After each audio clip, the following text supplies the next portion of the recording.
How's it going, everybody? My name is Antonio, and I'm on the barbecue today with Andrew Chubb, the CEO of Awalé Resources, which, by the way, is a paying advertiser on this channel. And I also am an investor in this company, so that should be a fair warning that this is going to be a very biased conversation, and it's also going to be one that's general and impersonal in nature, as well as a conversation that will include no financial nor professional advice of any sorts.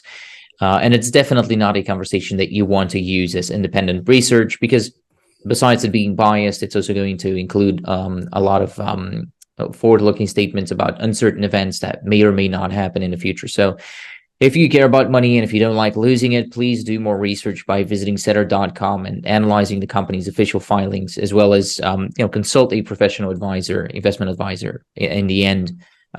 Before, of course, taking your own decisions and wearing your big boy panties on. You have to be a grown adult. That all said, Awalé Resources is an $8.5 million copper and gold exploration company at the time of recording of this video, with a little over 76.5 million fully diluted shares, about 30% of which is in options and warrants, so less than 55.5 million shares outstanding. Those shares are split between Newmont. Newmont, as you know, is the largest gold mining company in the world, and they invested in Awalé in 2022. They currently hold about 5.5% of the company's shares, and they have a joint venture. Orcap Invest is also a partner company of mine, but they also own 20% of Awalé. They bought it recently on the recent financing. They went in pretty heavily. And then Sandstorm Royalties, which is in there, which owns about 5% as well. Now, Awalé's current focus is Cote d'Ivoire. It's also known as the Ivory Coast, where the company has multiple projects, with the most important one, the flagship project, being the Audiana project, which spans 7 permits, and it's huge. It's almost 2,500 square kilometers of tenure in what Andrew here believes is a new intrusive related / IOCG style district that's currently forming down there in West Africa. And why I'm putting the emphasis on West Africa here is because that shield, West African shield, is home to over 300 million ounces of gold. And there's multiple 10+ million ounce deposits, so huge deposits close to Audiana's borders on pretty much all sides. And so the 2 permits that the company has, the 2 of the 7 permits that a company has are under that joint venture agreement with Newmont that I told you about, who, again, besides buying almost 5.5% of Awalé, has also decided to spend $3 million on exploring their part of the joint venture in 2023 alone. And so almost 5,000 meters of drilling, as well as some geophysics, have already been completed, which I hope means a steady news flow over the rest of the summer. And I'm really hoping it's going to come soon, but maybe we'll hear more about that here in a minute. I'm not going to explain the main geological thesis here because, well, first of all, my monkey brain couldn't if it tried. And I also have to leave something for Andrew here to talk about. But it's important to note that this is an advanced stage exploration company. So they already made 3 discoveries on Audiana. So it's not, the question is not, is there gold? There definitely is gold there. They found that they made 3 discoveries.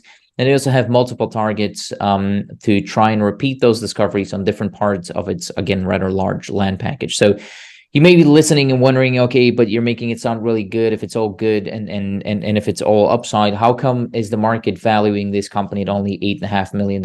And first of all, nothing is on the upside. Everything has risks to it, and we're going to be talking about those as well. But the truth is not necessarily pretty, because the company was stuck in corporate issues until about 2 months ago.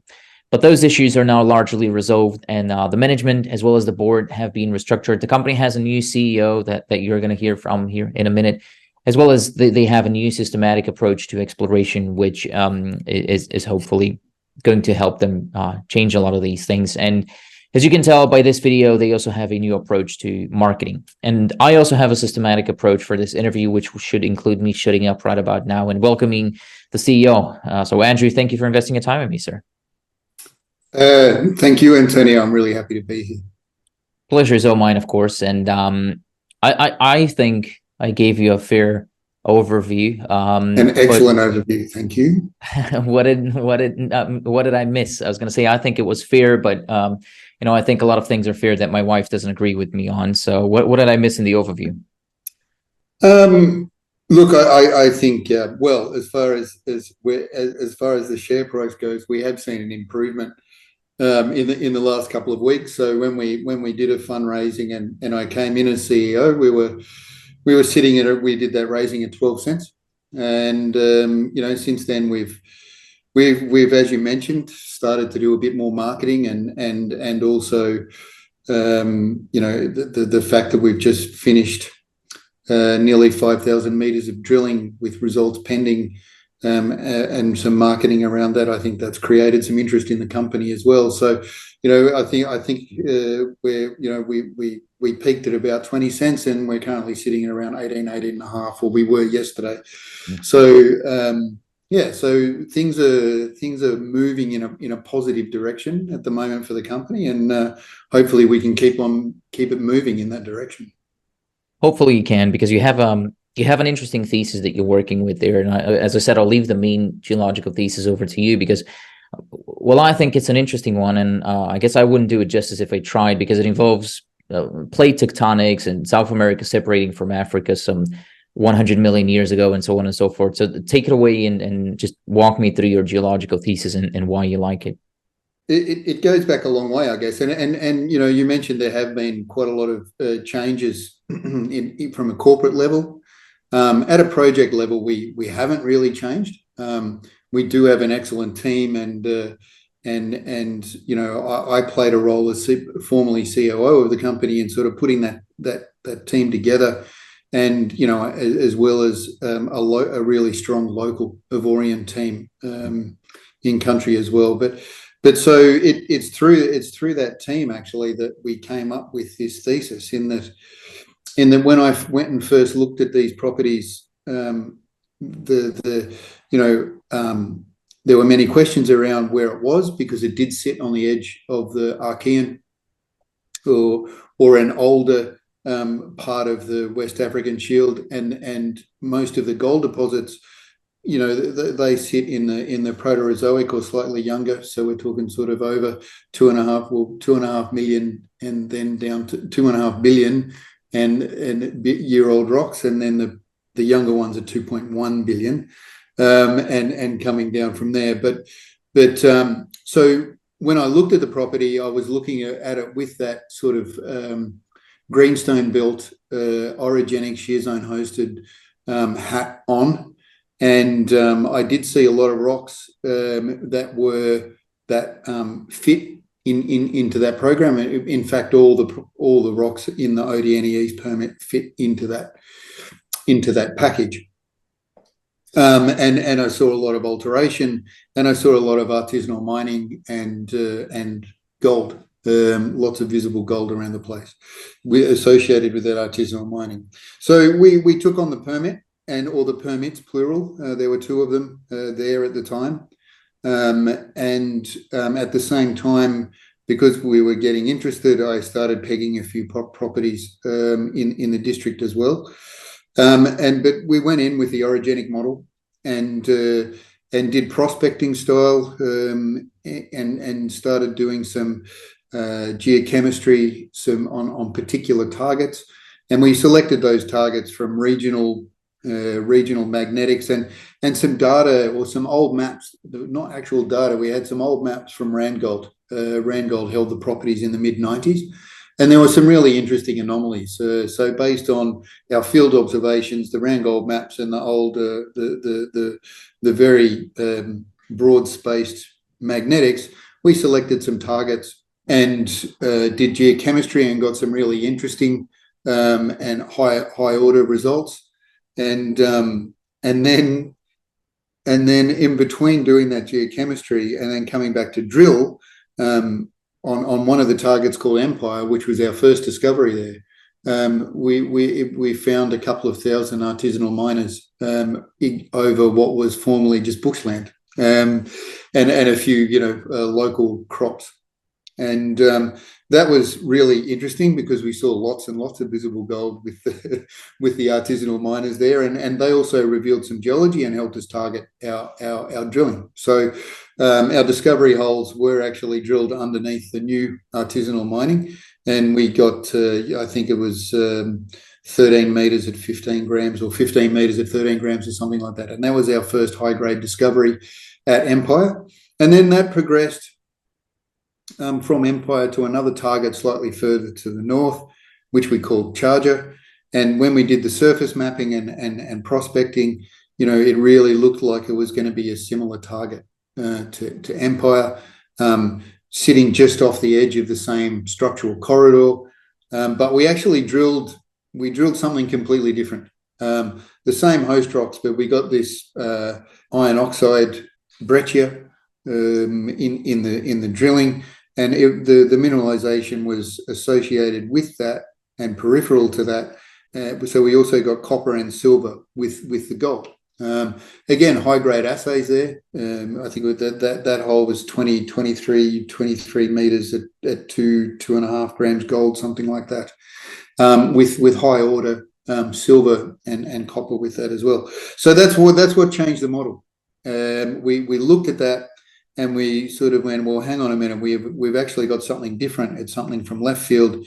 We went back to all that old Randgold data, which we knew had a lot of base metal, copper, nickel, lead, zinc anomalism associated with it, and we knew there was something different going on.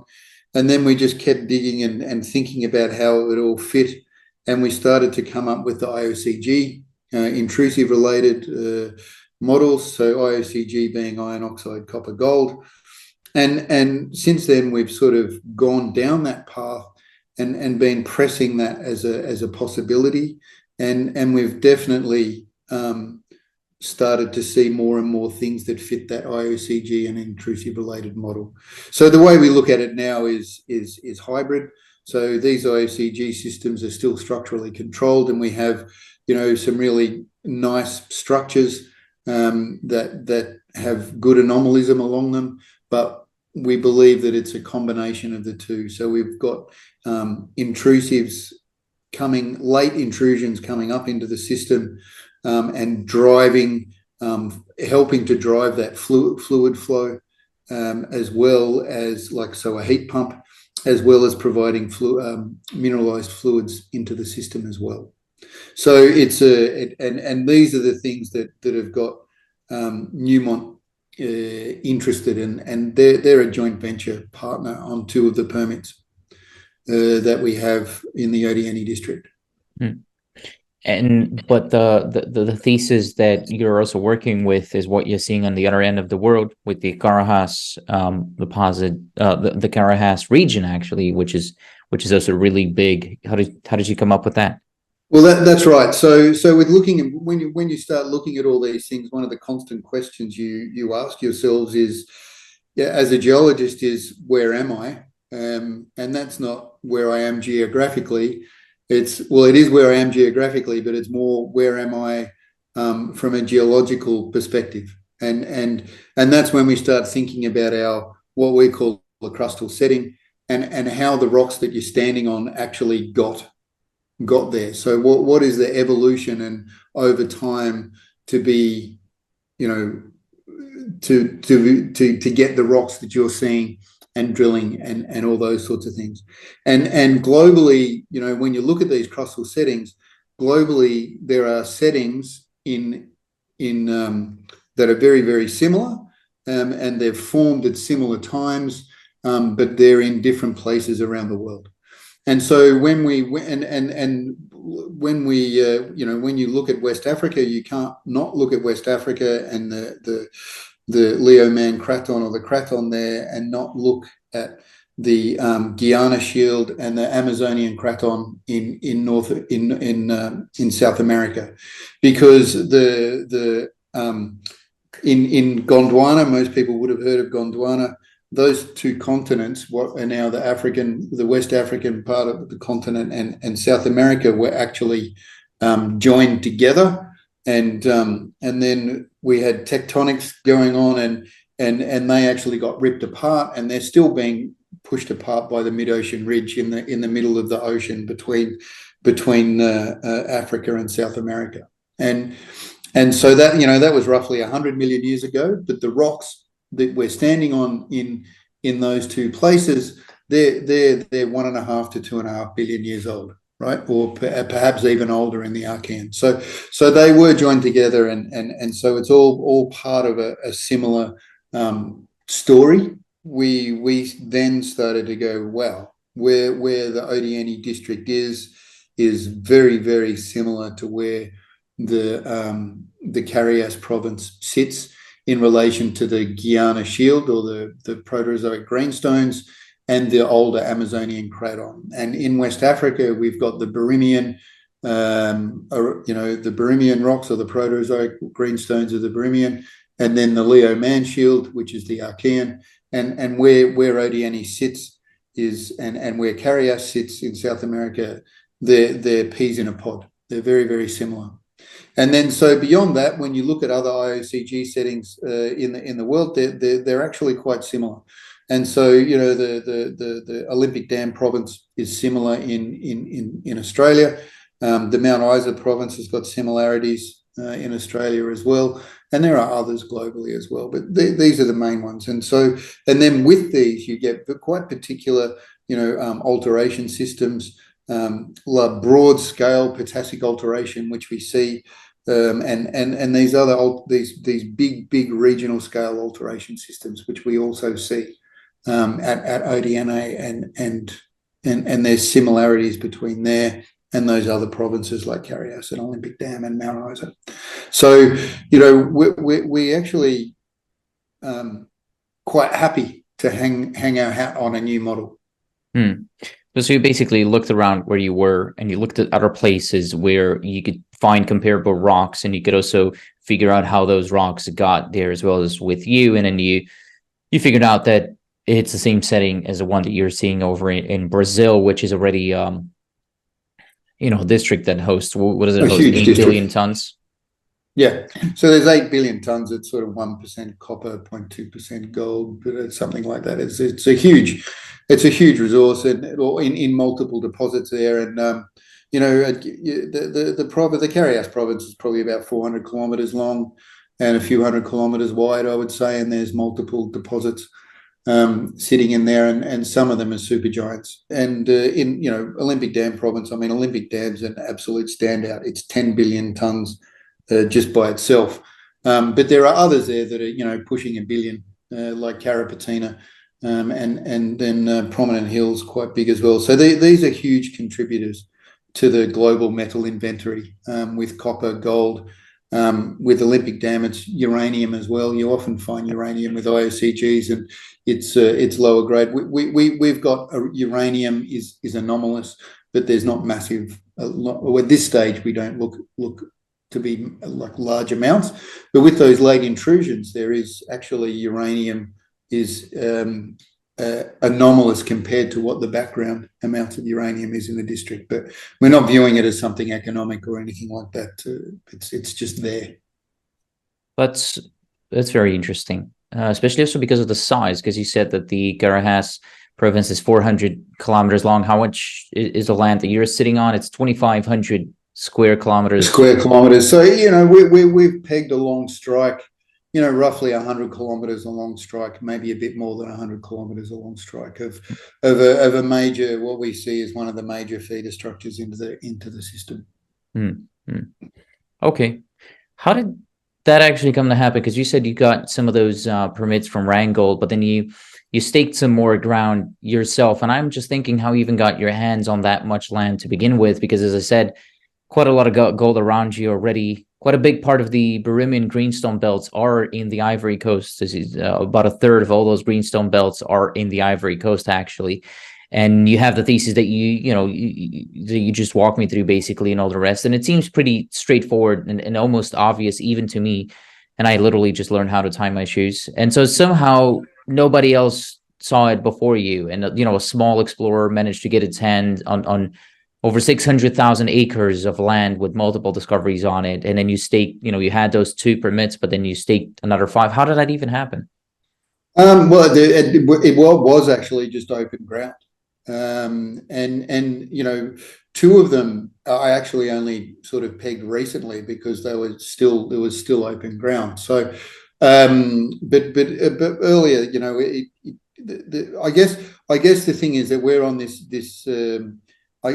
it is a new idea as well, but we're sitting on this structure that goes out towards the northwest, Historically, people have just been very focused on the Greenstone belts, which trend northeast to northeast, and they run up into Burkina Faso, which I guess proven, and people tend to go in those as early as into those zones before new zones, and like I said, we are in a new zone, so we are an absolute first mover there as well.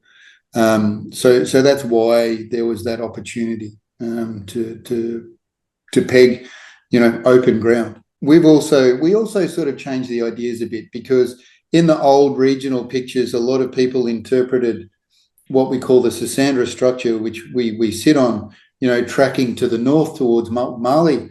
And when we have sat back and actually looked at it all, and we're actually sitting on a flexure of that structure. So that structure tracks, to the south and east of us. It's tracking pretty much north-south, but then it takes a sharp turn to the west where we are. And those big turns in structures are where things really get bent and wrenched around, and you get openings and you get beautiful fluid flow and pooling sites. So on top of that, that makes Odiene an even more attractive area, because it's sitting on one of these, big turning points or flexures on a very big deep tapping structure. It is actually a belt basin margin as well, that structure. So when we talk about belt basin margin, so to the southwest, in those Birimian age rocks, we are looking really at a mainly volcanic package. A lot of bimodal volcanism, which just means, volcanics that are from mafic to intermediate composition through to felsic composition, which is another thing about IOCG provinces. You often see this bimodal volcanism, which means that you've got different thicknesses of crust going on, and intrusions coming up higher, and different types of intrusions, and all these things just point towards these areas being interesting geologically, and when you get things that are odd and interesting geologically, you often find big deposits. But then to the northeast, as I was saying, it's a basin. So these are deep water sedimentary rocks, from that are settled out on an ocean floor, and these deep water rocks really equate with what is in the Seguri Basin in Guinea, and also going further up into what they call the Coffee series in Western Mali, and so these are ocean rocks that are there, and those rocks are awesome too, because they are a wonderful fluid source. So when you bury and make start to bury rocks in the ocean, or sediments in the ocean, as that sedimentary pile builds up, and they actually store a lot of water as well. And when you start pushing them together, and during orogenesis, when the plates are smashing into each other, all that water goes somewhere, and it ends up picking up metals and fluids, and that's what is one of the reasons we get mineral deposits as well. I'm getting into a lot of detail here, but it just all these little ingredients make for Odiene being a really interesting geologic zone, and those zones are the kind of places where you find nice sized deposits. And the interesting part is that it's not only a thesis in your case. You have 3 discoveries now in total. You have over four, maybe even more drill targets now. So it's well, I guess it's a lot. And I was thinking maybe you can actually walk me through Empire, Scepter, and Charger, because you said they're different. You told me a couple of words there, but maybe we can walk through them sort of one by one, because I believe that's how it went down, right? You found Empire, and then Charger, and then Scepter. So maybe you can walk me through them. Yeah, so I mean, I alluded to what Empire was. So we call it the Empire Structural Corridor, and it's again a northwest trending sort of splay off that main Sasandra structure, and it's a structural corridor that's up to 3 kilometers wide, It looked like a classic orogenic target, but all the mineralization is again hosted in one of these later intrusions. This diorite intrusion, which is a sort of intermediate intrusion, but the mineralization is hosted in the high grade mineralization is hosted in quartz bearing shears. And you get lots of visible gold, but that visible gold is associated with quite a lot of molybdenum, as well as tellurides and a little bit of galena, and as well. So you get moly, a little bit, and so these sort of things. Those other metals sort of point towards it having the same. Now, what we know, the same fingerprint of these other more real intrusion related things like Charger and Scepter that we've drilled subsequently. So between the three of them, the fingerprints are still there and similar, but each deposit's got its own story.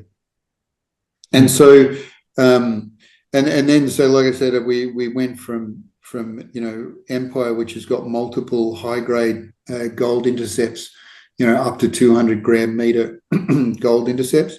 We basically, because we were, early stage, and we effectively drilled it down to what we viewed as no deeper than, we only drilled one hole deeper than what was, I would call, an open pit depth. So 120 meters vertical.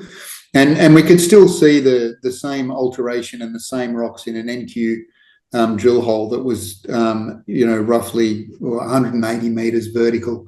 So we know the system plunges to the southwest and keeps going.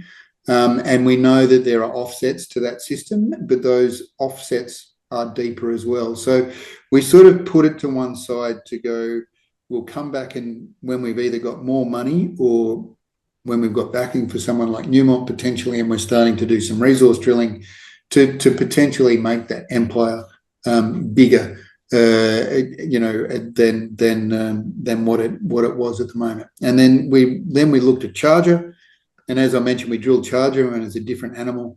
But Charger again, we're getting beautiful high grade drill holes in there, up to 100 gram meter intercepts again, and it's got visible gold and an iron rich breccia, which ranges from this hematite breccia into chlorite actinolite breccias, which are still iron rich minerals, and that's the fill with sulfides, and they're really exciting looking things, and we seem to get more sulfides with depth there. So we've come back in, and we recently announced that we've got visible gold in the drill core that we're waiting for results on in that, which I now know really are just around the corner, and that's really interesting in itself. And then we went off with that change in thesis, or the new idea. We really looked hard at Scepter, and because Scepter is like a 5 kilometer long, 4 kilometer wide, like it's a 20 square kilometer copper anomaly. It's a huge copper anomaly, and down the core of it again is a northwest structure which we think controls the system, and there are intrusions coming up, later intrusions coming up through there into that volcanic pile that I was talking about, and we see copper. And so the holes that we've drilled there, copper, gold, molybdenum, silver, but at a lower grade, larger tonnage at Scepter East.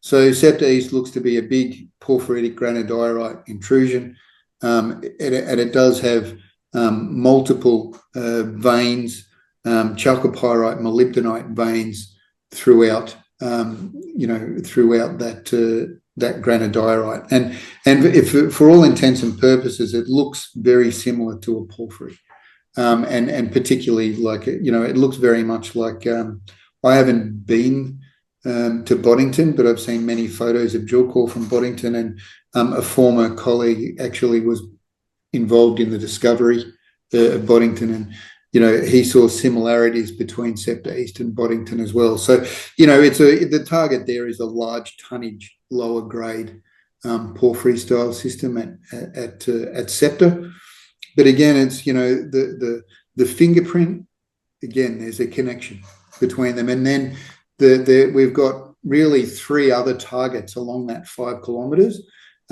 which are we still call like Scepter West, Scepter Main, and then there's kind of another target sitting in the gap between Scepter Main and Scepter East, which is the porphyry style thing. So we've just drilled Scepter Main recently, and it again has this polymetallic signature.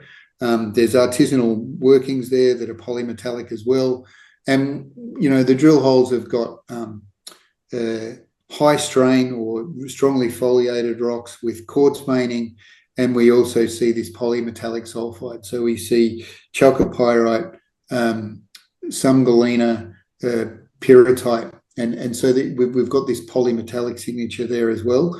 But the rock chip samples that we've taken from the artisanal workings are up to 26 grams per tonne. So we're viewing this as potentially a higher grade or higher gold grades there than, say, Scepter East, and the geochemistry kind of speaks to that as well. So the eastern side is much higher in copper, or relatively higher in copper and moly, and then you have gold as well. But as you move west, the geochem anomalism in gold increases, and the geochemical anomalism with the copper and moly, although it's still there, the tenor comes down. So the way we do view the system as being more having a more gold rich end member towards the west, and a more copper moly rich end member towards the east.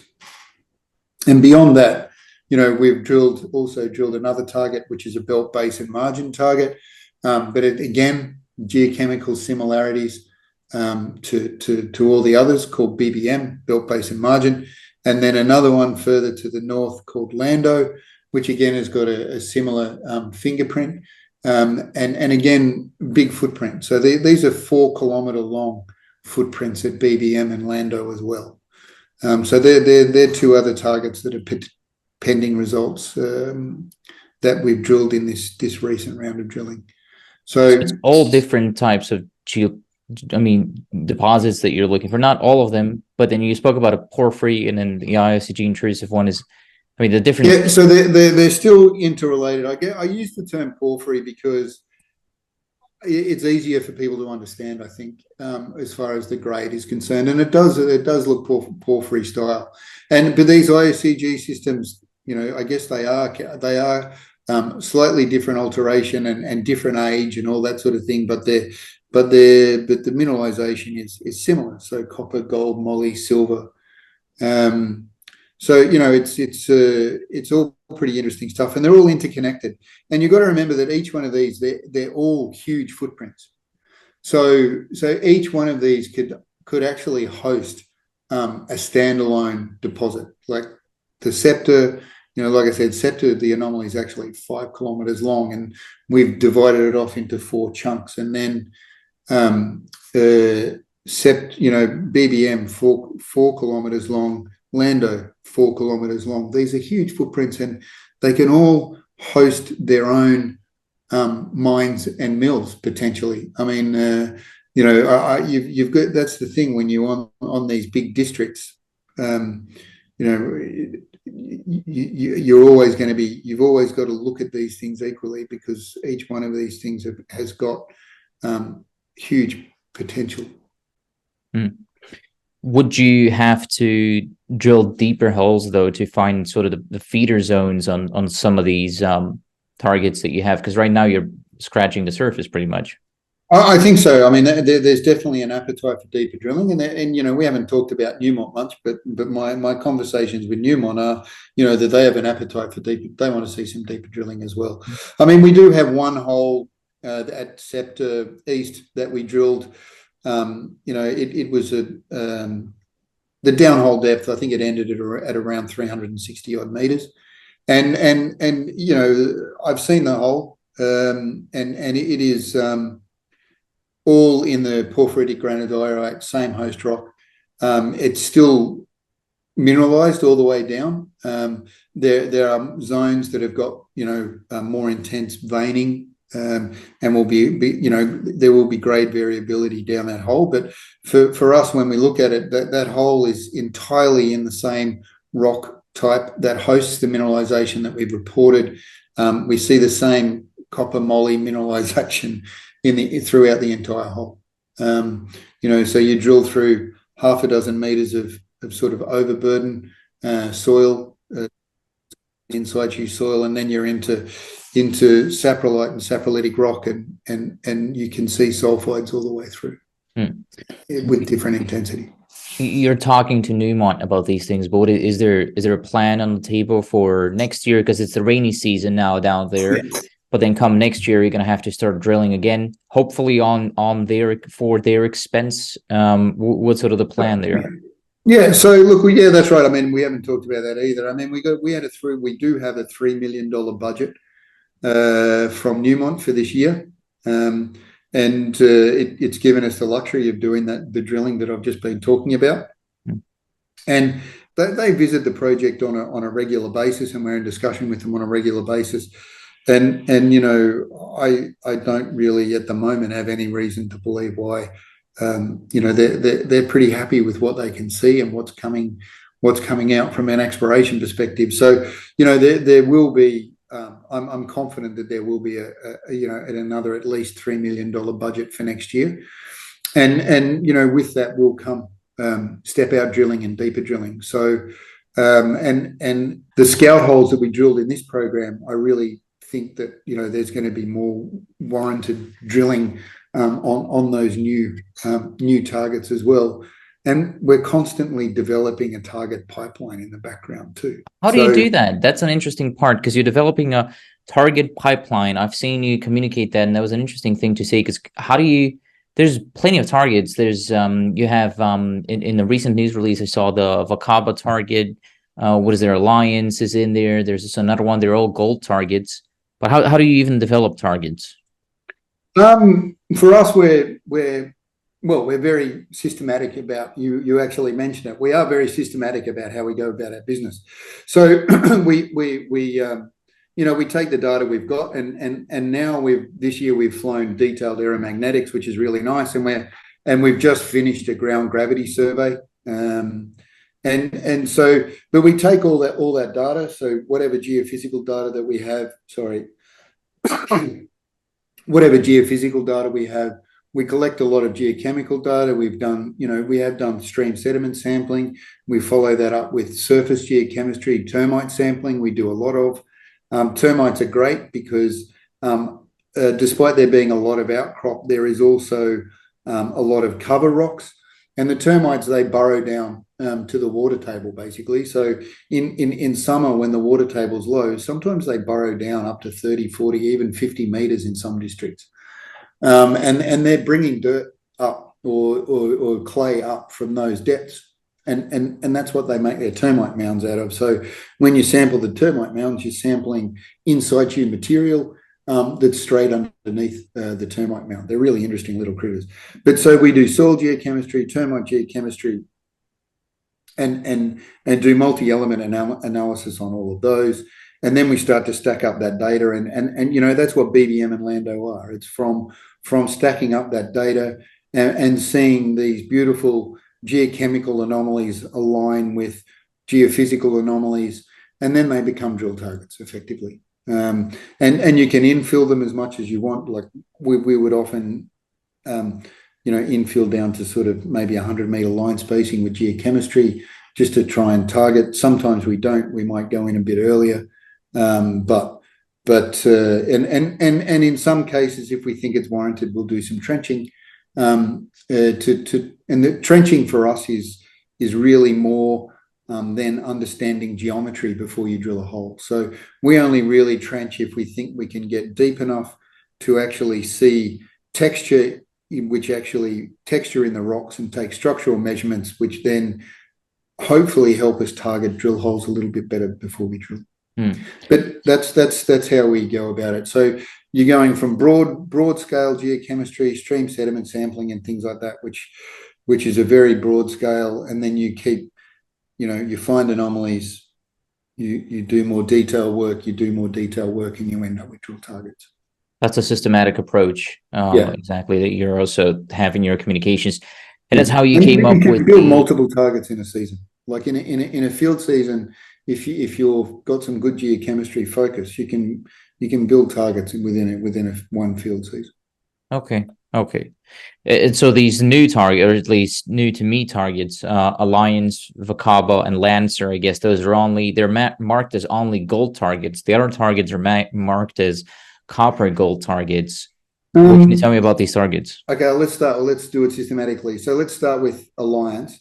So Alliance is sitting on that Empire corridor, and the geochemistry is higher order gold than the other elements, even though they're still there. The tenor is not as high. And when we've drilled some air core, we have drilled some air core at Alliance and got sort of 3 meters at 2 to 3 grams in a few holes, and it definitely warrants follow up in the future as well. But yeah, so it is definitely a gold rich end member. Vakaba, again, it does have a little bit of other minerals associated, like other ore minerals associated with it, but it tends to the geochemistry tends to be more gold rich, and look, the rocks that are being pulled out by the artisanal miners there, we've seen pockets with a lot of visible gold in there. We have drilled a couple of holes there, and the initial couple of holes that we drilled there, we got visible gold in core, but the veins were only sort of in the centimetre wide scale. What we've seen in the ore paillage, we would think the veins are probably wider. And again, it probably does, it's a very, now that we've got the regional mag, we can see that the detailed mag, we can see that the Vakaba structure is quite strongly north-south and goes a lot further than we thought. So, we never discard a target. I guess things just get put aside because you're constantly ranking, and the other targets that we've had have just ranked higher. I mean, we've BBM and Lando and targets like this that are 4 kilometers long with high tenor cores aligning with geophysics just automatically start to rank higher. But now that we have this more detailed aerial magnetics, we can see that the Vakaba's got a lot more strike to it than we thought. And so it's one of those things that we need to get the geochem team doing some more detailed work around Vakaba and potentially building it up as a different kind of target, but than what we actually just drilled, which was really mainly focused around the ore paillage.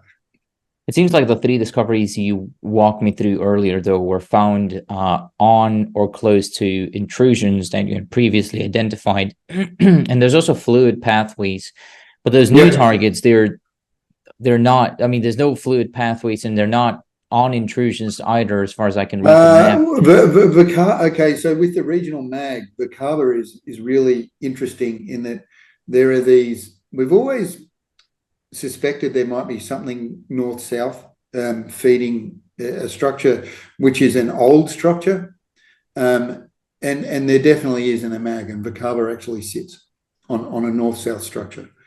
So it's still sitting on a potential feeder structure as well. And then, like I said, Alliance sits on the Empire corridor, so that's the same structural feature as Empire. The Lancer is a bit different. There is an intrusion up there. It sits on the southern margin of a large intrusion, but there's no obvious big structure there or anything like that. But there is gold anomalism in the geochemistry, and there is abandoned artisanal workings there. Okay. Haven't seen a lot of gold when the artisanals were working there, but we have anomalous geochemistry, and they did work there for a while, and so it still sits there as a potential target to be worked up in the background with more mapping and understanding. And now that we've got the regional mag, we might get, or the detailed mag, we might get more out of that around that Lancet target as well. Okay. Yeah, I was looking at the last news release and at the map. It was an interesting one. The core, by the way, was also interesting in the last news release that you shared. It was interesting looking core. I don't know much about core, but I just look at it and I'm like, okay, if I look at core that's coming, from a BC porphyry type of deposit in Canada, it doesn't look the same. This looks kind of exotic to me, if you will. Yeah, I guess the rocks are nearly 2 billion years older. So we're looking at mineralization that's around that sort of between 1.8 and 2 billion years old. So and so you talk about the crustal setting. Well, the crustal setting was pretty different back then. We didn't have a lot of thick crust. We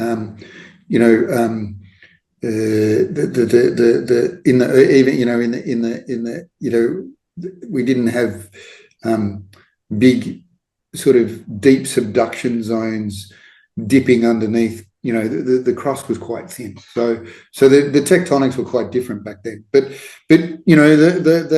that sort of Boddington and these sort of Archean or old porphyries, the idea is that they're still in similar sort of systems, but perhaps the intrusions are a lot more structurally controlled, and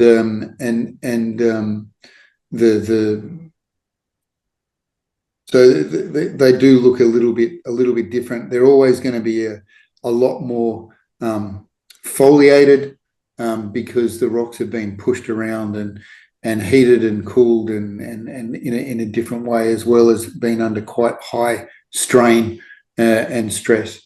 But those veins that you see in those in Scepter, if you pick up those and put them next to copper moly veins, like what they call B veins in a porphyry system, they probably actually look pretty similar as sort of B veins in that sort of porphyry system. So,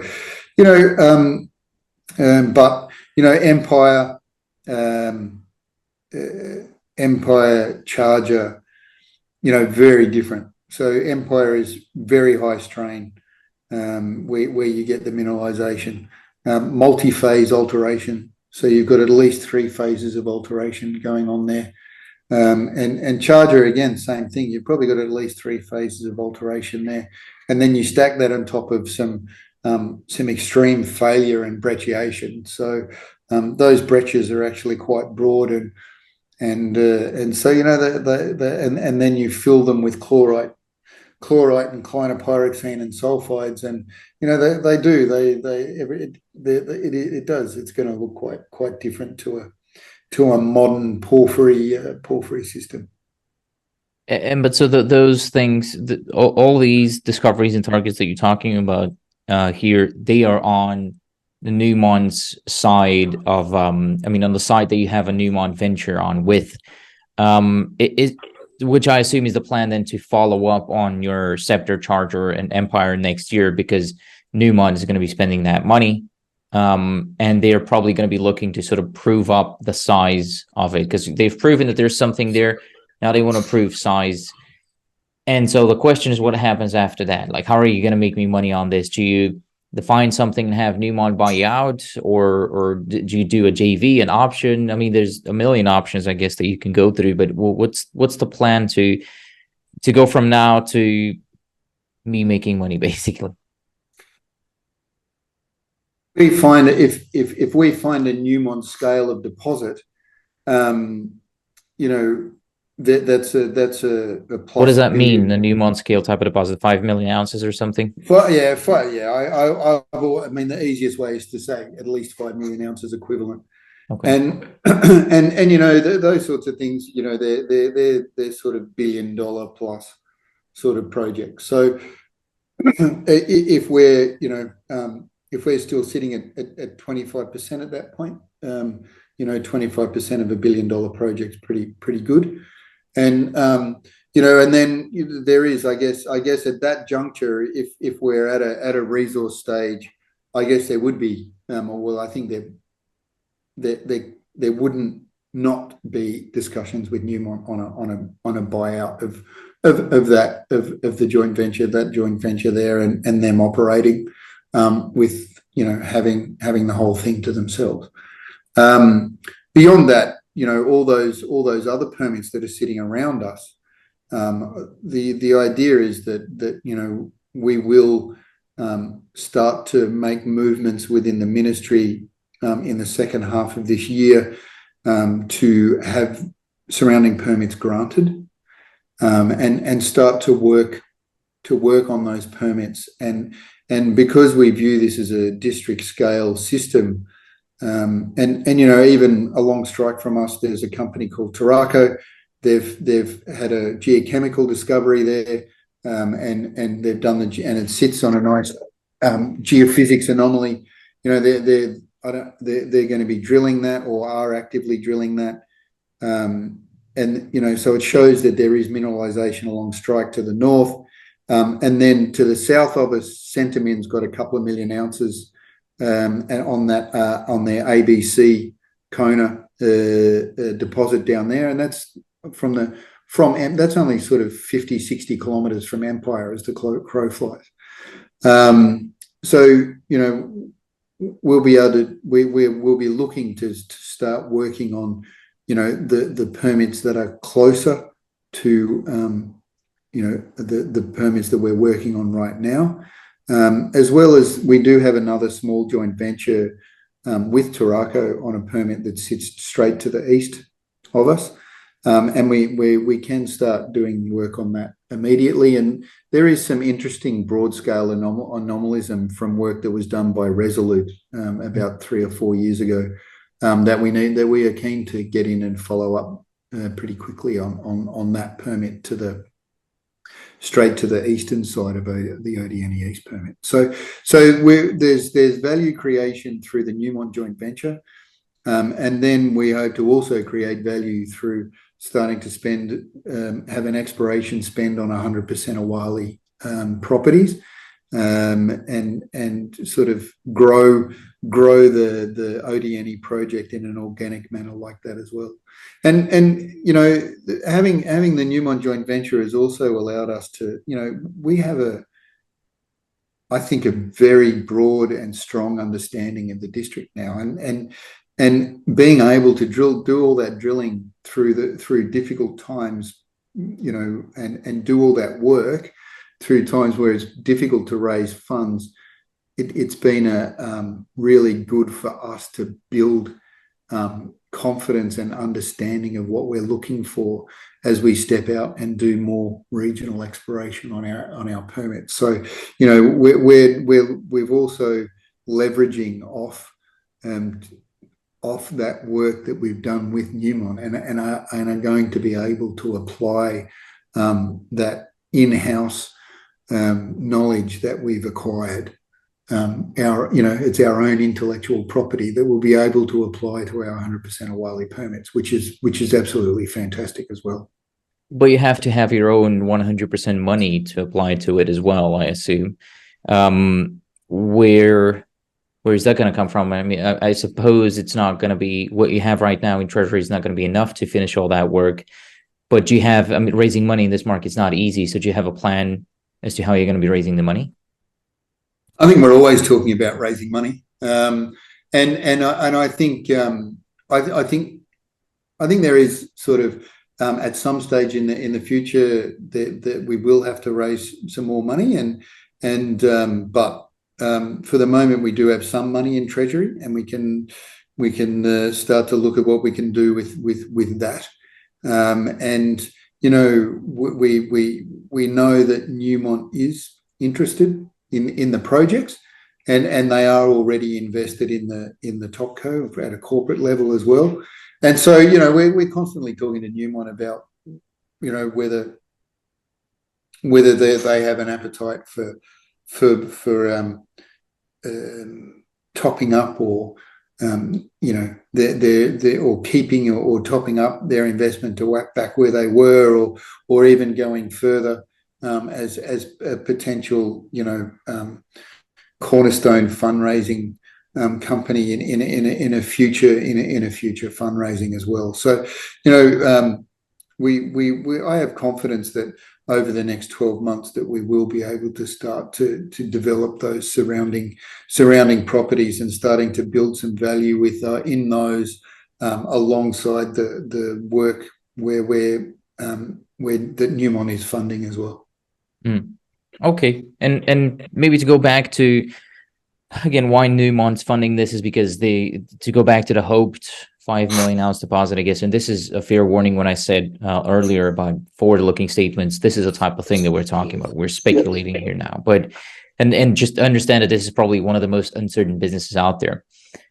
But Andrew, if you had to give me sort of a guess, a gut feeling, something you've been pondering under the shower or something like that, how long does it take for a plan like this to play out? Okay, well, years. It's not like it doesn't happen next week. But look, you know, if you're looking for you know, near-term drivers in share price, I think the targets that we've just drilled they're good-looking targets, and they're really just the first couple of holes in some good-looking targets. And I think from the core that we've seen, the core looks interesting. The rocks look okay. We've got sulfide mineralization, and I think there will be drilling warranted behind those to develop those into potential new discoveries as well. So a near-term driver would be new discoveries, and then behind that, you know, some deeper drilling and potentially some sort of what I would call resource development drilling, which is step-out drilling on ODNA and on ODNA on Scepter East or Scepter East and Charger. So that, you know, that would be starting to try and push those into understanding how big they could potentially be as well. So near-term pipeline, new discoveries, you know, then over the next field season, you know, toward the end of the next field season, hopefully we'd be, you know, starting to prove up the size potential of the discoveries that we've already made. Yeah, I understand that. I understand those near-term catalysts. What I was thinking about and what I really got hung up on is, you know, you talk about the potential, again, forward-looking statements for $1 billion deposit, you having 25% of that, that's 250 million. I would like to wait for that as a shareholder. Yeah. How long do I have to wait for it? Look, it depends on. Look, you know, to go through scoping study into a PEA, you know, you're probably looking at 3 to 5, like scoping study, maybe 3 or 4 years, and then another couple of years. So you're looking at least 5, I would say, to go to a PEA. But, you know, it all depends on where you're sitting as a company and where you know, if it's Newmont that is still interested, you know, potentially there may be a decision to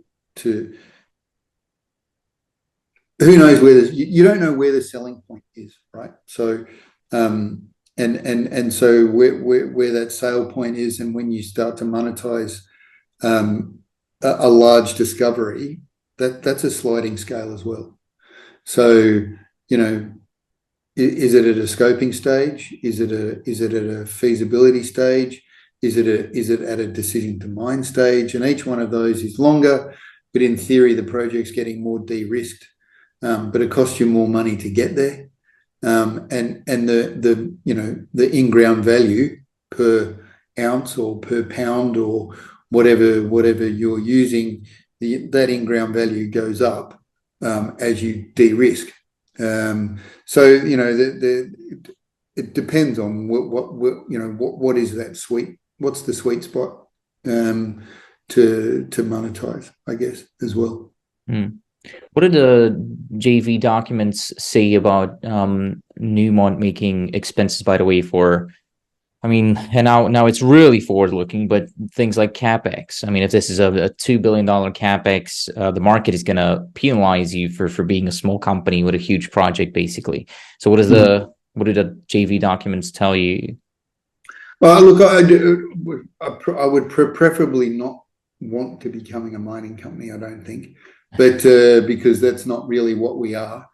We're an exploration company. But there is, so from a kick in of feasibility, we can co-fund and keep our 25%. Otherwise, there is a Newmont financing option as part at that juncture, and that's a then there's an initial 5% reduction, and then if you keep going along that, there's another 5% reduction further down the track. So effectively, if we didn't put any money in from commencement of feasibility, we would dilute back from 25 down to 15. Okay. If we put nothing in. But technically, you can sit around and just have Newmont find that potential $1 billion deposit and have them buy you out and some type of value for that deposit. Correct. Okay. Well, that's a simple strategy, but it's not everything because you have your own projects. So as you explained earlier that you want to explore.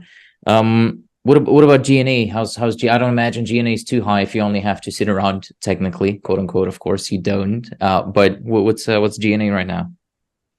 You're looking at 600,000-700,000 Canadian a year.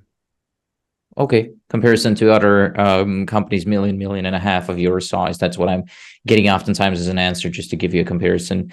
Although I did speak to a very lean company yesterday that had a $200,000 G&A or something like that, which was crazy. But you do have that local team. Your geologist, Andrew Smith, who I hope to speak with at some point in the future. He also resides down there, I believe, in the capital, right? Yeah, he does. Yeah. Yep. He lives down there with his family. Why is that needed? Why is that needed? I think it's from my experience in working in country on projects. I think it's really good to have somebody that can be consistently keeping tabs on not everything that's going on from a geologic perspective as well as a logistic perspective. But for me, from a personal perspective, I found it easier to manage a work-life balance around family as well. So, when you live far away in an exploration environment, working 2 weeks on, 2 weeks off, or things like that just doesn't, that just doesn't work. You're looking at, really 6 week, 6 week stints, 4 to 6 week stints in country, away from your family and things like that. So I think that there is something really good from a company perspective in that there is somebody who is got a strong vested interest in the success of the company who is residing there, which really helps keep the team motivated, and because there's that, and then from their perspective there is the opportunity to have a better work-life balance as well. So it's a two-sided coin, that one. And happy people, happy staff. That's what you want. Is people that are happy to be turning up to work and putting in everything that they can. And I think that from somebody in Andrew's position, that's a really important thing, to be in country. I run 2 small businesses, and it's much easier for me because my employees are my mom, my dad, and my wife, and so I don't necessarily have to keep them happy. They just have to do it. So maybe that's a strategy for you because you got 2 kids. Maybe you can make them geologists and exploit them. Maybe you can talk to me more about your team though that you've put together, or that you have right now. That you were technically left with it. I guess that's also a good point because you, after we restructured the company, there's a couple of people who left, and now you're left with a leaner team but still one that you like. Did you have a hand in putting this team together and like the technical team is all me and then Andrew as well. So I guess I started putting the team together when I first went in, and then subsequently employed Andrew, and then we worked together on putting together the Ivorian team that we've got. And they're a really good, again, well motivated group of people. And so that's all very nice in there. Andrew, I met when we were just talking about living in places. So I was living in Burkina Faso, and I met him as a young geologist working for another company, not with me, and had those when you're an expat, you meet people on a regular basis for a beer and things like that, and through those meetings with Andrew, and actually knew his boss and mentor quite well in that previous life of his, and really got to understand that he was a sharp young geologist. And he went off and did other things, and was actually exploration manager in Senegal for Randgold, and involved in the Massawa feasibility, heavily involved in the Massawa feasibility study, and made some, and during that made some of his own discoveries out there as well, and so he gained a lot more experience in that period as well, and so I sort of actually consider myself pretty lucky that Andrew agreed to come and work with us. So he's a great member of the team along there. And then in country, we've got Carl Equason, who's an Ivorian guy, but fluent French-English speaking, and actually he did his tertiary studies in the UK. Carl is well known in the sort of political arena in Cote d'Ivoire, or he knows people, I suppose, through his family, and he's a fantastic guy to have in country to help get meetings with people that we need to meet, and all those sorts of things. I mean, Africa, it's always really important to keep open lines of communication, and Carl is a fantastic communicator, and so he's a really good guy to have around from that perspective, and because he's an excellent communicator, I always enjoy catching up with him when I'm in Abidjan to get the lowdown of what's happening in Cote d'Ivoire and Greater West Africa from somebody who's very well informed. So he's great as well. And then beyond that, there's Sharon, our CFO. Sharon's got a wealth of boardroom sort of experience, and is a fantastic CFO as well. She's focused and really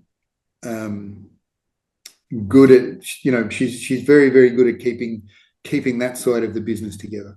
And I'm in regular communication with Sharon, of course, a couple of times a week on what's going on and how, where we're spending our money and how, and all those sorts of things. So it's fantastic to have someone like Sharon around as well. And but she came in with the former Mariana Awalé and has stayed on in the business. And then on the board, from a board perspective, I mean, we've got Stephen Stewart from OrCap, and along with Stephen, we got another technical person called Charles Beaudry. And Charles was, we worked with Noranda and other companies, in those early stage discoveries in Carajas. And so my conversations with Charles since he's come on have been fantastic, like really interesting and informative, and again, helped me along, or helped Andrew and I along that path of we are in the right, our ideas are not that silly, and I think Charles can, that's the reason that he's one of the reasons that Allcap came in as well, is because he sort of, from that early stage work that we've done, he recognised the similarities himself, independently of the research that Andrew and I had been doing. So yeah, it is like I think we've, from a corporate level all the way down to, the ancillary staff, the cooks and cleaners and things on site. We've got a really excellent group of people who are, I'd like to think that they're happy and keen to keep making discoveries and creating success for Awalé. There's also, as you said, some of those people have been around since the earlier days of Awalé, sort of the pre-Chubb CEO Awalé, when you were the COO of the company. And that's maybe something worth talking about as well. I mean, it is history, it's ancient times by now, but it's maybe worth emphasizing on how things have changed, because as I mentioned at the beginning, there were some corporate misunderstandings. I don't want to call them problems, because nothing necessarily happened that puts the company in jeopardy, nothing at all. But I mean, what exactly happened there? Why did you have to restructure this company in the first place? Oh, look, I think we just, we got to a point where there was a large amount of difficulty in just fundraising, and look, the markets were extremely difficult, and perhaps the avenues that we had were, or that were there were exhausted, and there was difficulty in raising money. And look,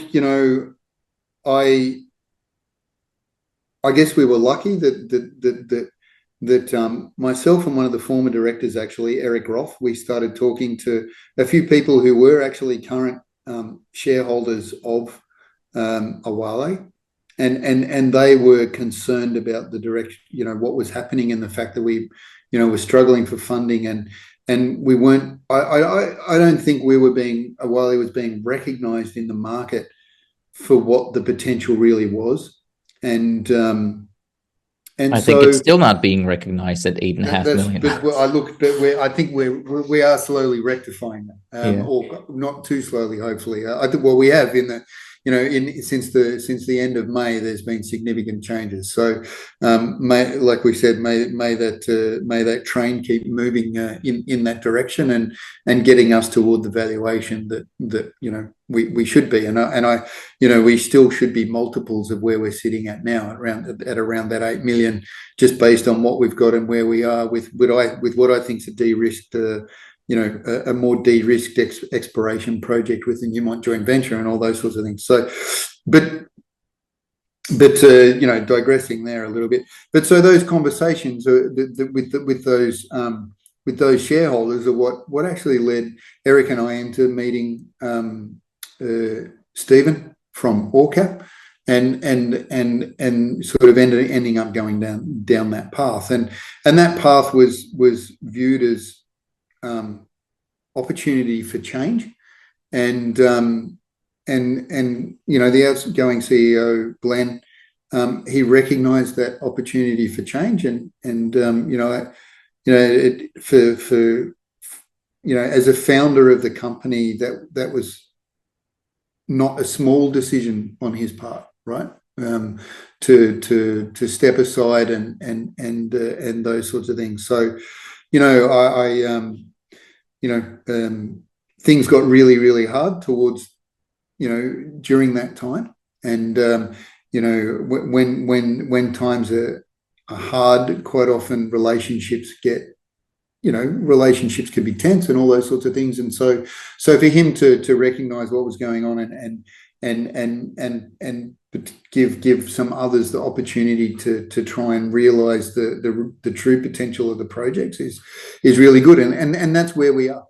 So now we're sort of had that gear change, a change in management, changes on the board. Robin Birchall came onto the board as well, just prior to at the end of last year, and I guess all those sorts of things were sort of part of the the new path. And the new path, as you mentioned, has got a lot stronger emphasis on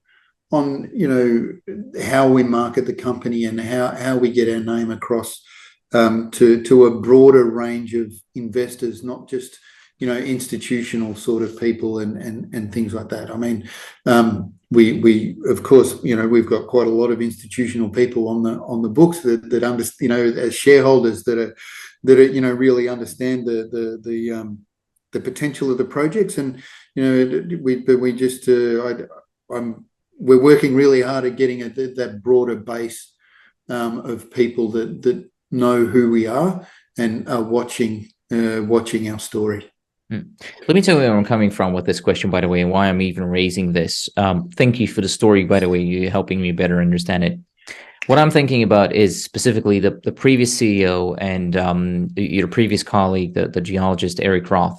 When they left, they took a lot of shares with them, meaning they still own a lot of shares. And I'm wondering what their idea might be with these shares. Like, did they, I mean, was it a handshake leave, or did they slam the door in your face? Are they still happy shareholders? Are they going to keep, supporting the stock? And so that's where I'm coming from. That's what I'm wondering about.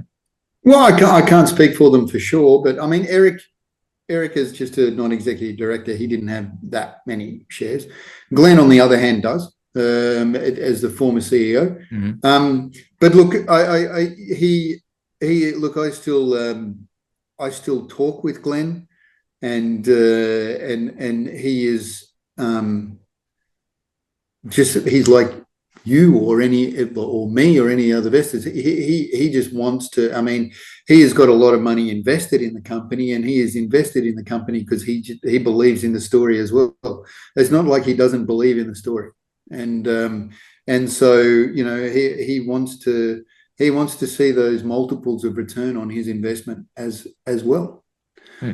Just like and as long-suffering shareholders, I don't know how you put it, but Glenn and I have both been putting money into the company ever since it started, and so there is a belief that the company can be successful, and there's still a belief on his side that the team's got that potential, and so he's not he's looking to get a decent return on his investment, just like everyone else. I like the explanation here, because it's not just a promise of, hey, we're still friends, he's not going to do anything.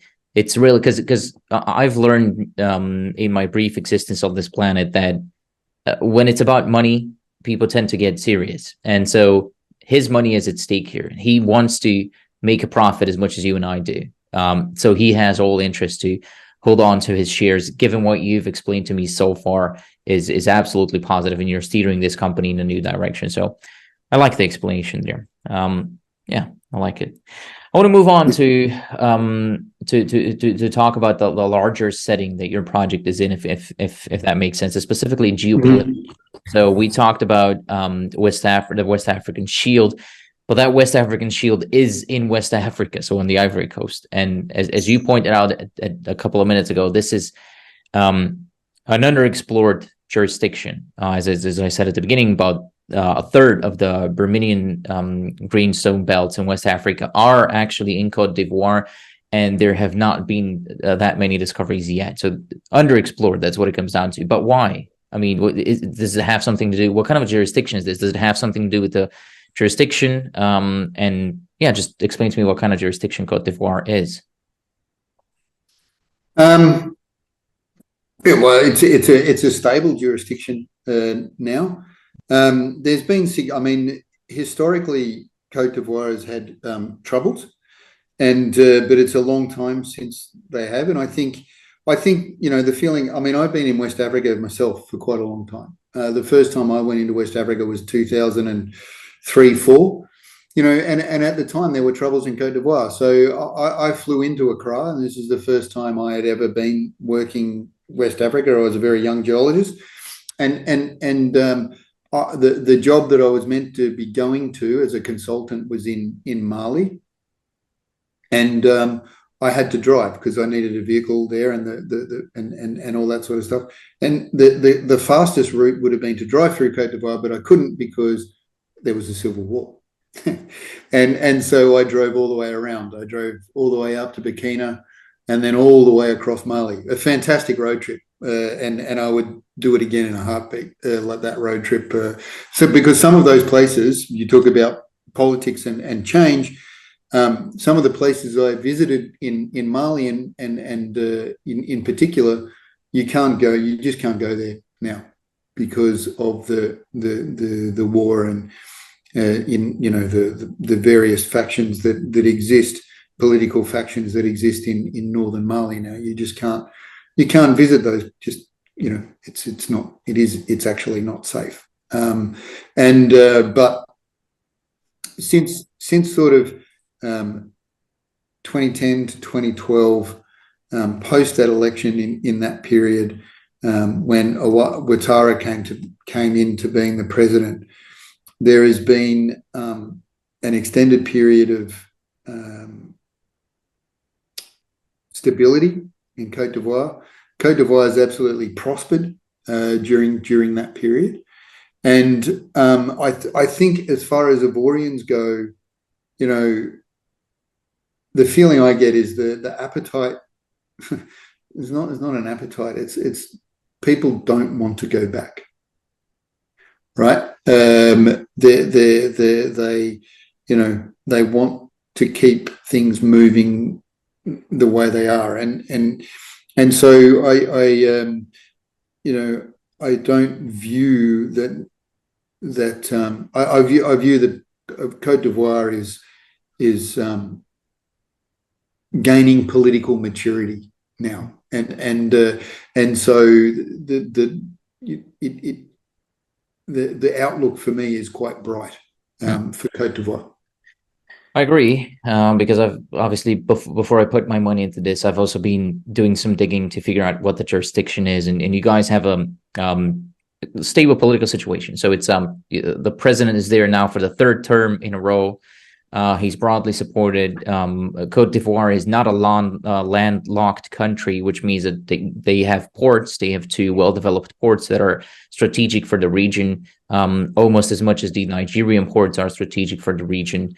There's also three main rivers that go through there. That means it is not as dry as something as Niger, and that can also play a role in the political stability of a country. It's just not the same jurisdiction as the other countries that you used to live in before Burkina Faso and Mali. It's also a cornerstone participant of the ECOWAS alliance, which is sort of the EU of West Africa, if you will, because Cote d'Ivoire is the fourth quickest growing country in terms of GDP in Africa. So it's just an important strategic country with a stable political situation. That was very important to me, and I guess to other people as well, because Africa can be obscure. We don't tend to hear much about that in the Western news. You always hear about our politics and so on and so forth. And when people hear Africa, they might get a little afraid. But in this case, it's a politically stable jurisdiction. That's at least that's at least what my own research showed me. Correct me if I'm wrong. Yeah. Well, look, I see Cote d'Ivoire as, and many people do. It's not just me. It's the sort of economic heartbeat or the economic driver of Francophone West Africa. I think the Senegalese and Dakar would probably argue with me about that, but and Dakar is a strong economic center as well, but it's not in the middle, right? Abidjan just sits right in the middle of that Francophone West Africa, and really is a strong economic driver in the region, and that's really important as well. Their port is also just very well developed. I didn't even imagine, because so I live in Western Europe, in Belgium, and I've been to Rotterdam, which is, I believe, the biggest port over here, and you imagine big ports, well developed, to only exist in sort of these Western jurisdictions. The Abidjan port, although not as big as the Rotterdam one, it's a big developed, decent port. Like it's not an African port that I have from animes or something that I might have imagined. So it's a well developed country. Yeah. what about the other infrastructure? Because the Odiana project sits in the northern side of the country, in the Odiana region. What about infrastructure there? I guess, I don't know, water and power. How's that? Well, that's one of the things that's come along with this economic development. And so, in the early sort of 10 years ago, when I drove through Cote d'Ivoire, a lot of the infrastructure was very run down, and so over the last 10 years, there's been a lot of investment in that infrastructure. So repaving roads, arterial roads, and doing all that. So there is a good network of arterial roads to all the major centres, and beyond that, there is also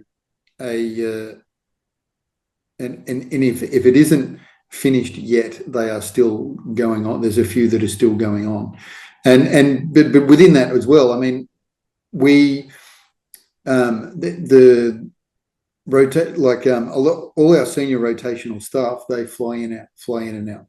There is Air Cote d'Ivoire has planes flying to three, well, if you include Yamoussoukro, it's actually five major centres across the country, and fortunately Odiana is one of them. So there's regular local flights to the major country centres, and like I said, excellent road infrastructure, and there is actually a railway line, a freight railway line, that goes all the way to Ouagadougou as well. So there is good quality infrastructure in Cote d'Ivoire. So up to your project, and power as well.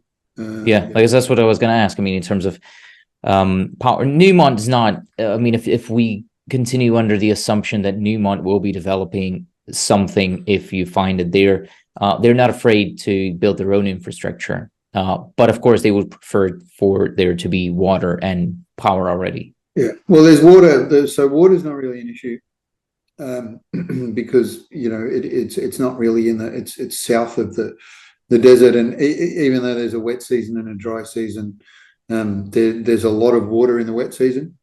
And by the way, you mentioned the Sassandra earlier as one of the structures you're sitting on. Is that not one of the rivers in Cote d'Ivoire?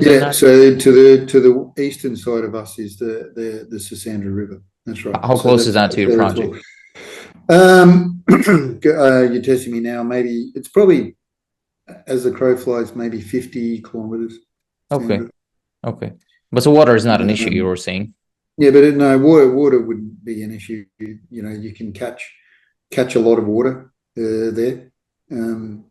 Then beyond that, there is high voltage power, not that far away either. So the voltage power that's coming into Odiana right now probably wouldn't sustain a large scale mining operation, but by that tier 1 standard, the high voltage power is somewhere between 50 and 100 kilometers away. So it's a bit of, I think, about 60 or 70 kilometers to the nearest HV power line. So that's not that far away either. From that perspective, so and the project itself, I mean, it's so good in that we have a tarred road that goes straight through the Odiana East permit, and then there is a laterite sheeted road network that sort of goes out through the other permits as well. So even on the more distant properties from the Odiana town, the access is quite good.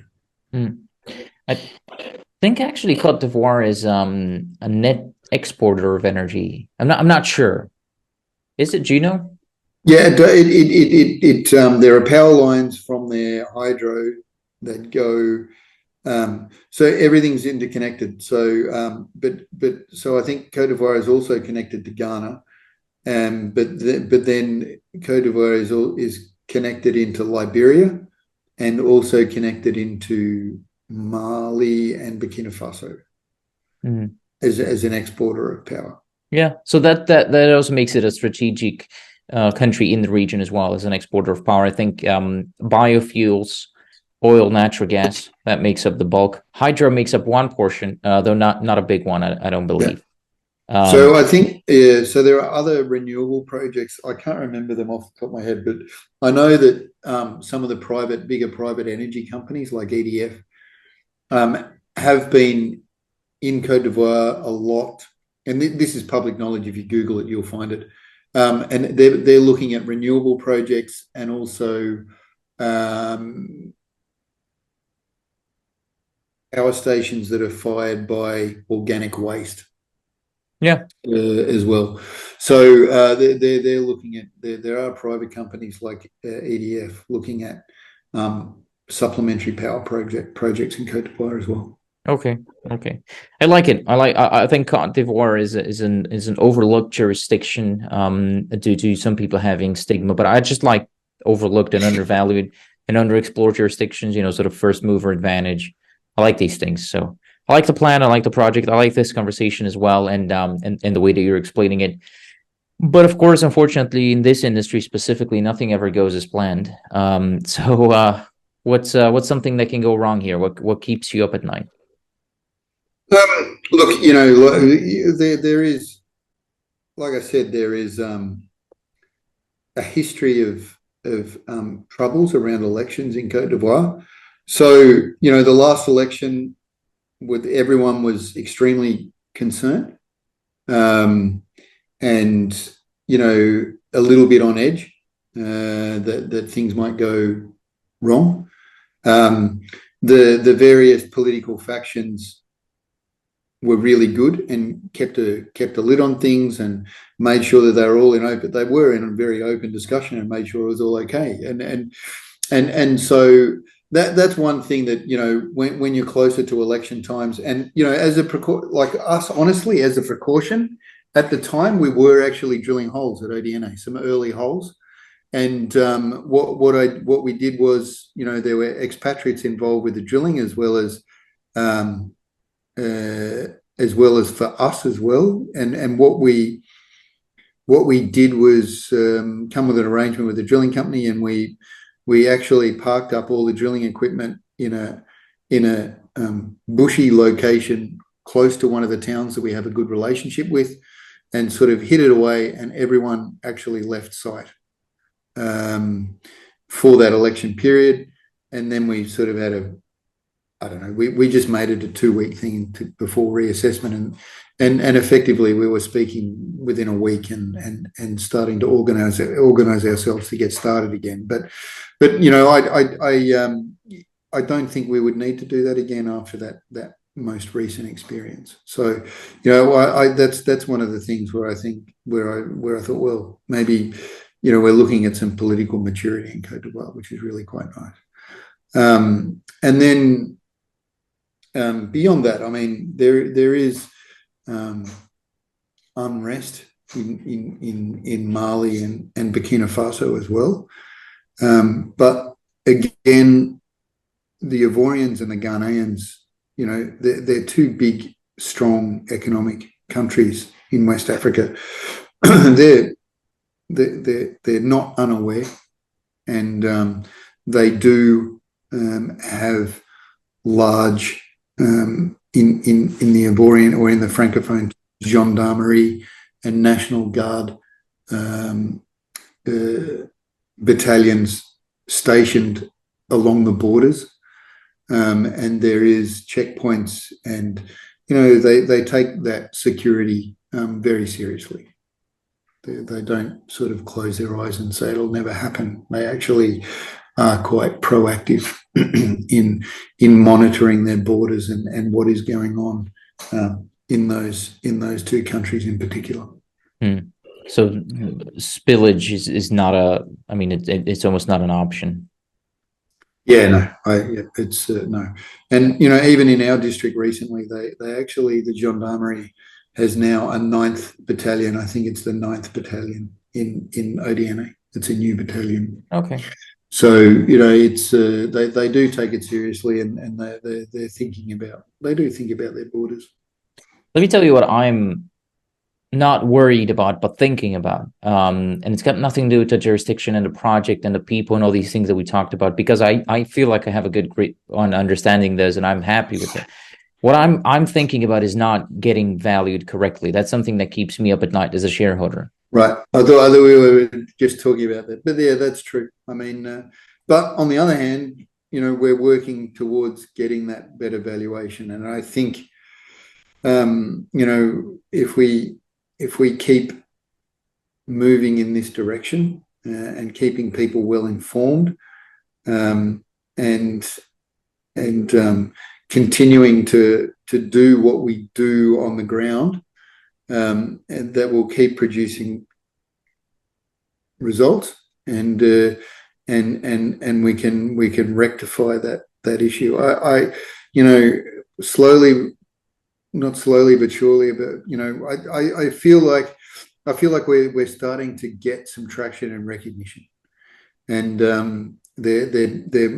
hopefully there is some sort of spilling point there where it just overflows into a better capitalization of the company and recognition of where we are as a company, and the value of the projects that we have right now. So you've increased your presence online too, on Twitter and also on YouTube. By the way, for people listening, they can follow you on there. I'll probably have some links to that. That's one. You're doing this. You're working with me on it, on this type of telling the story. Are you planning anything else? Are you going to any conferences or something else that you've talked to the board about? It's I've only sort of just come into the shoes, but I think towards the end of the year, the near-term conferences are probably actually missed on seats, if you like. But like Beaver Creek and things like that. But there's potential that I could go and just meet people around the conference. But later in the year, potentially something in London. I'd definitely like to be at the Cape Town 1-to-1 in early 2024. But yeah, I do see me, or some representative, me for sure, at two or three minimum conferences a year, and then through one of the other, the chairman or one of the other directors at a few other conferences throughout the year as well. But for me, definitely at least two or three major ones. I guess PDAC, as a Canadian company, that's just a given, really. Yeah. To be a PDAC. Yeah. But again, that's 2024. And then mining in Daba, of course, that would make sense. Yeah, so that's the Cape Town 2021, 2024. So that's usually in February. So I would expect that we're down there for that. Well, good stuff. Thank you, Andrew, very much for this overview. I appreciate the honesty in your explanations here. What's something that you came here hoping to talk about, but I'm failing to bring up? What's important to understand that sort of desk researchers like myself don't usually get to understand? Well, we haven't. Well, we didn't. Well, we mentioned it, but there's always that thing that we've got that results coming through pretty quickly, which that's what we're really all waiting with bated breath on, and very, very excited about, is that we've got all results just or starting to flow just around the corner, and of the drilling that we finished a few weeks ago, we're just shipping off those final samples now. So it's a bit of a process to get all the core in, make sure it's logged properly. We squeeze the last bit of information out of it, and then cut it and sample it and ship it off. So we're just shipping off the last drill holes that we drilled at BBM now, and so that's something that we're looking forward to over the next few months, is getting those results back and letting everyone know what they are. Great. Well, thank you. Thanks once again for talking to me. I appreciate the explanation. I'm looking forward to many more of these discussions as you're releasing these results that you're talking about here. Again, for people who want to be kept up with the Awalé YouTube channel, Twitter, I already said that, but I probably have your contact data on the screen right now, as in your phone number and email address. I know you're always happy to talk to shareholders. Sure. So yeah, thanks so much for doing this. Okay. Cheers, Antonio. Thanks very much for your time. And yeah, I hope to speak to you again soon.